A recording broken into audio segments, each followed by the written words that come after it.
When he could be at home at night. So it's not always during the day. He's not I'm home not a there. lot I'm at not night. at women's houses every night or anything like But that. some nights, huh? No, not even some nights. Occasionally it happens. And their family is there as well. So your customers call you at night for pool maintenance? No, they'll call me Is that at what night you're telling me here today? No, they'll call me at night to ask me questions about referrals, about maintaining the pool, things like that. At night? Sure. Usually when I go over at night, their families are there too. How late are we talking at night? Oh, 9 o'clock. Okay. He says he's not at women's houses every night. She says otherwise. When the judge presses him, he admits sometimes it happens, but claims families are always there. Really?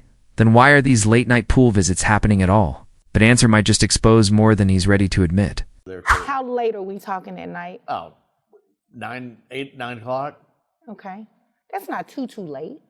It makes no sense. I mean, wholesome Well, I agree family. with that. It doesn't make any sense. Yeah, a wholesome family. I mean, we would have dinner together. We would be at home. We'd be reading to the kids, playing with the kids, putting them to bed. Should have fixed dinner, but yeah. Ooh, so you don't cook? Well, I mean, we have somebody for that. Oh, so you all have a chef too? Well, we usually have food brought in, either I come home with dinner or pick something up but yeah, kitchen, no, that's for snacks. Oh, okay. A wholesome family night. She paints the picture of dinners together, reading to the kids, putting them to bed, but he admits they have a chef. She says the kitchen's just for snacks. Is this a loving home or a luxury routine built on distance? The cracks in their marriage keep widening. Either I come home with dinner or pick something up but yeah, kitchen, no, that's for snacks. Oh, okay. Well, this is what I am going to do. I definitely think that your wife has grounds. She's eligible to receive some sort of spousal maintenance, especially if she no longer wishes to remain in the home with you. Had she wished to remain in the home, this will probably be a different type of situation. She may still be entitled to some spousal maintenance, just probably not as much. So what I'm going to do is to order you pay spousal maintenance to your wife. And it's not going to be anything that's, forever, ma'am. I just want you to understand that. The judge drops a bombshell. She says the wife has grounds for spousal maintenance, but it won't be forever. Still, for a man who insists he's done nothing wrong, this is a blow. The tension is thick as both sides brace for the financial hit that's about to land. To your wife, and it's not going to be anything that's, forever, ma'am. I just want you to understand that. It will definitely be a temporary situation, at least to get you on your feet so you can look for a job, find suitable living arrangements for the children and everything like that. So first, let's start with child support. You said your yearly income is about $280,000 a year. So that would put you, even if it's at $300,000, ma'am, in Texas, he caps. So his gross would be based on $12,325.35, which would make his net resources $9,200. Now, sir, are these the only two children you have? Yes, ma'am. Okay. Now the judge turns to child support. With his high income, the calculation isn't small. Even at the Texas cap, the monthly figure is about to make him flinch. The courtroom goes quiet as the math unfolds, and you can feel both sides calculating their next move. Now, sir, are these the only two children you have? Yes, ma'am. Okay. All right. So $9,200. Supposedly. Well, that has nothing to do with me. We can review that at a later date, but as of today, that has nothing to do with me. So when we look at your income, that brings your net resources to about $8,891. You have two children.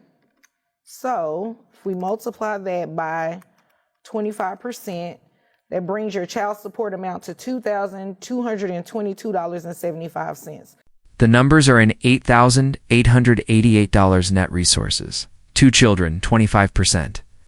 The judge delivers the exact figure, $2,227. But this is just the start. More expenses are coming. And with every word, the man's financial load grows heavier. That brings your child support amount to $2,222.75. Now, your wife testified, and you really didn't disagree with her, that you testified about the nanny costing $1,200 a month. I'm going to order that you keep paying that. The private school is $1,800 a month. I'm going to order that you keep paying that. Wife also testified that the mortgage potentially for the next home will be about $3,000. I'm not going to order him to pay all of that. I'm not going to order him to pay all of that because, ma'am, you will be working and you should be able to maintain something. I'm not going to have him just 100% take care of you. Spousal maintenance is to assist. Private school, $1,800 a month. Nanny, $1,200. Mortgage for the next home, possibly $3,000. The judge draws the line. He's not paying for everything, but the wife won't like hearing she'll need to cover part of it herself. And you should be able to maintain something. I'm not going to have him just 100% take care of you. Spousal maintenance is to assist. It's not to help you, just live off of him for a long time. So spousal maintenance is going to be in the amount of $4,500. I gave you a credit for that $309 with the health insurance. So that brings your monthly obligation for child support and spousal maintenance to $6,800 a month, which I believe is pretty fair. I mean, you've been maintaining the nanny, you've been maintaining the private school. Nothing should change when it comes to the children. But as far as you're concerned, I do believe that part of that responsibility should be yours. The judge totals it up. Child support plus spousal maintenance comes to $6,800 a month. She says it's fair, but also warns this isn't about letting someone live off the other forever. Both sides shift in their seats knowing the clock is ticking on this arrangement. But as far as you're concerned, I do believe that part of that responsibility should be yours in terms of paying the mortgage. And I just want to reiterate, this is only temporary. So you start working, you make decent living. The children, for whatever reason, are no longer in private school, or the nanny is for whatever reason removed.